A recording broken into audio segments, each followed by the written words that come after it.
sobrang intellectual mong tao, tapos hindi mo gusto yung school. So, saan mo lahat yan, like, tingin mo, paano mo na adapt lahat ng knowledge na meron ka? Siguro sa experience lang, hindi naman talaga ako yung matalinong klase na genius na parang Frank ganun. Hindi naman ako ganun eh. Ano lang, hindi ko madaya ba ang ko o gusto ko lang pasimplehin yung mga bagay-bagay. Kaya nagmumukha siguro akong matalino kasi pinapasimple ko lang yung mga bagay pero hindi ganun ka-complicated yung brain ko. Kung mahalungkat yung brain ko, ABC 1, 2, 3 lang talaga yung brain ko, ganun. Hindi tayo ganun katalino. Kayo, alam ko matalino kayo, nakikita ko matalino to si Dog, matalino to si Frank. Ganun. Pero oo nga, pero wala. So nakuha mo siya through experience and innate siya sa'yo na mag-solve ng mga bagay na nakikita mo yung equals ng mabilis. Tapos nagagamit mo lahat ng available na makinarya sa buhay mo. Alam mo, tama yun, yung ginagamit ko yung mga makinarya sa buhay ko. Tama talaga yun. Ginagamit, parang yan. Alam mo, nung, basta magkakasama kami nito nila Frankie, na, hindi, actually kahapon, tol. Okay. For example, Biata, kahapon, pagsakay ko sa kotse ni Frank, Okay. may tinanong agad ako sa kanya na problema ko. Na, nung umaga, pinoproblema ko eh. Sabi ko, Frank, may pinoproblema ako. Tapos nagsabi siya ng solusyon. Ganito gawin mo ko eh. Okay, di yan ang gagawin ko. Kumbaga siya na pinag-isip ko ba? Ikaw tong matalino, di ba? Ikaw tong mag-isip para sa akin, di ba?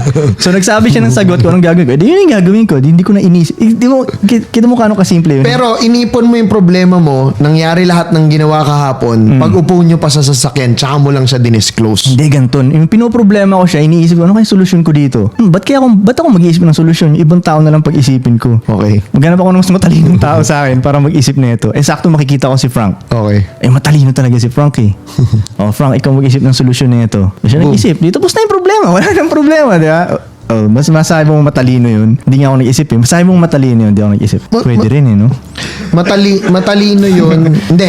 Matalino yun in a sense na nilagay mo yung matalinong tao malapit sa'yo na kailangan ng hindi ka na mag-isip at mabilis mo makukuha yung tamang sagot. Exactly. Kasi ayoko siyang isipin eh. Hayaan mo yung ibang tao mong problema ngayon. Gusto naman ni Frank yun eh. Mag-solve ng mga ganun eh.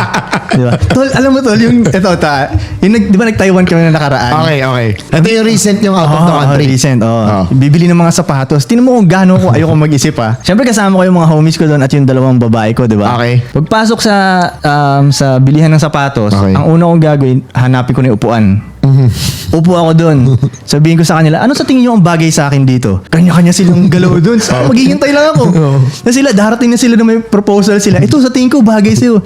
Tsaka na yung pagdidesisyon, kasi hanapin ko yung tropa na pinaka may alam sa sapatos. Ikaw, anong opinion mo? Yan sa tingin ko, bagay sa'yo. Yan na. Tapos, di ako nag-isip. May sapatos na ako. Nagigets mo?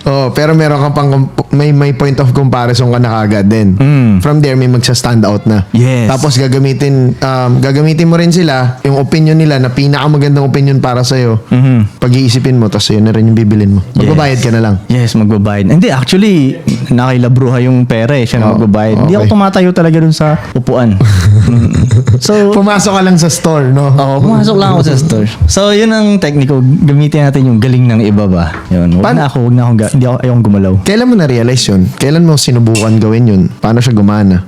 Hindi ko alam yan kung kailan talaga.